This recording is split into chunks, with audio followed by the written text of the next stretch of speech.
तो आज का ये हमारा छोटा सा टॉपिक है माध्य। क्या माध्य हम लोग इससे पहले भी पढ़ चुके हैं? हाँ, माध्य हम लोग पहले भी पढ़ चुके हैं, लेकिन देखते हैं फिर से इसको। माध्य में हम लोग पढ़े थे पहले कि माध्य बराबर फॉर्मूला होता है प्रेक्षणों का योग अब बटे प्रेक्षणों की संख्या। प्रेक्षण मतलब जो भी यहाँ अंक दिया हुआ है, ठीक है, उसका योग मतलब उस दोनों को क्या करेंगे, जोड़ेंगे। जो भी दिया हुआ, 1 दिया हुआ, 2 दिया हुआ, 3 दिया हुआ, जो भी अंक दिया हुआ हो उसको जोड़ देंगे। अब बटे कहा जाता है प्रेक्षणों की संख्या, और जितना अंक है उसे क्या करते हैं, भाग दे देते हैं। जितना अंक रहेगा उसको जोड़ के, और जितना अंक है उसमें उतना से क्या करते हैं, भाग दे देते हैं। ठीक है, जैसे यहाँ पे सवाल पूछा गया है कि ए और बी का समांतर माध्य क्या है, यही सवाल ना पूछा गया है कि ए और बी का समांतर माध्य क्या है। तो आराम से इसको बनाते हैं हम लोग। इसमें हम लोग करेंगे क्या, ठीक है, ए और बी का समांतर माध्य निकालने के लिए क्या करेंगे, तो अगर हम निकालना है हमको इसका माध्य, तो क्या बोला गया फॉर्मूला में, प्रेक्षणों का योग। प्रेक्षणों का योग, प्रेक्षण मतलब जो दिया हुआ है, यहाँ पे क्या दिया हुआ है, यहाँ पे दिया हुआ है ए और बी, तो योग मतलब जोड़ होता है, योग मतलब जोड़ होता है। प्रेक्षणों की संख्या, यहाँ पे ये कितना दिया हुआ है, यहाँ पे कितना मतलब कि संख्या है इसका, 2 ना, एक है ए और एक है क्या, बी, तो इसमें 2 से क्या करेंगे, इसमें 2 से भाग दे देंगे। यही हो गया है हमारा क्या आंसर। तो पहला सवाल समझ में आ गया, पहला सवाल समझ में आ गया ना। ठीक है, अगर हमसे सवाल नंबर 2 पूछ दिया जाए कि ए बी और सी का, ए बी और सी का समांतर माध्य, ए बी और सी का समांतर माध्य क्या है, तो ए और बी का समांतर माध्य क्या होगा बताओ तो। अभी माध्य बराबर क्या हो जाएगा, तो माध्य बराबर हो जाएगा प्रेक्षणों का योग, मतलब जोड़ दो सबको, ए प्लस बी प्लस सी और उसकी संख्या, तो कितना है ये, 1 2 3, तो 3 से क्या किए, भाग दे दिए।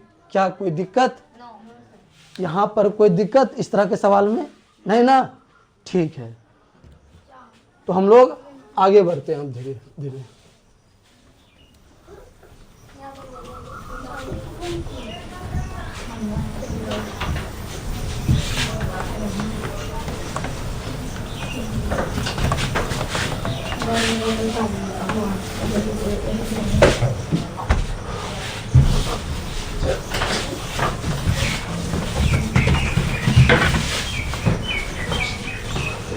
अगर सवाल पूछा जाए क्वेश्चन नंबर 3, अब हम लोग देखेंगे क्वेश्चन नंबर 3 में। अगर सवाल पूछा जाए, क्वेश्चन नंबर 3 में पूछा गया है कि पी क्यू आर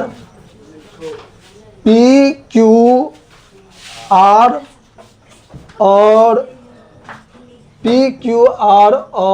एस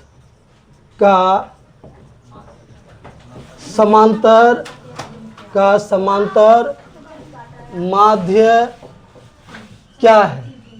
अगर ये सवाल पूछ दिया जाए कि पी क्यू आर और एस का समांतर माध्य क्या है, तो इसको कैसे बनाएंगे, माध्य इसका कैसे बनाएंगे, तो प्रेक्षणों का योग सबको जोड़ दो, मतलब कि P plus Q plus R plus S बटे प्रेक्षणों की संख्या, ये कितना है, 1 2 3 4 है, तो 4 से क्या किए, भाग दे दिए।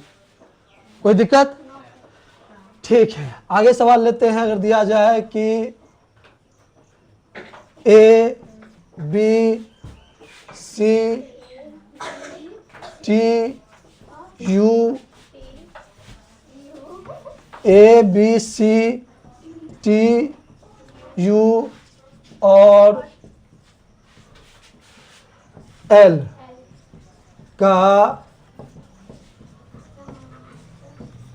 समांतर माध्य क्या है, तो क्या हो जाएगा इसका समांतर माध्य। अगर माध्य निकालना हो तो क्या करेंगे, हाँ, माध्य बराबर हो जाएगा a plus B plus C plus T plus U plus L. अब बटे कितना, बटे 6। आ गया समझ में? कोई दिक्कत यहाँ तक नहीं ना? एक सवाल और लेते हैं, ठीक है। अगर पूछ दिया जाए कि A B C D E F K N T S P और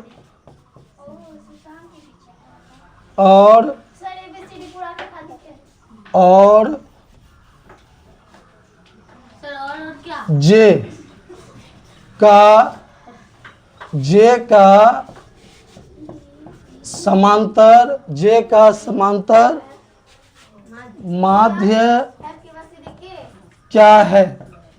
अगर ये दे दिया गया है ऐसा और इसका माध्य पूछा गया है तो बताओ इसका माध्य क्या हो जाएगा। सबको क्या करेंगे, जोड़ेंगे, मतलब A plus B plus C plus D plus E plus F plus K plus N plus T plus S plus P plus J, और इसमें भाग लगा देंगे कितना से, तो कितना है यहाँ पे, ये 1 2 3 4 5 6 7 8 9 10 11 और ये 12। तो इसको क्या करेंगे, 12 से, इसको 12 से क्या करेंगे, भाग लगा देंगे। यही इसका क्या हो जाएगा, समानांतर माध्य हो जाएगा। तो क्या इस छोटे से टॉपिक को समझने में किसी को कोई दिक्कत नहीं ना?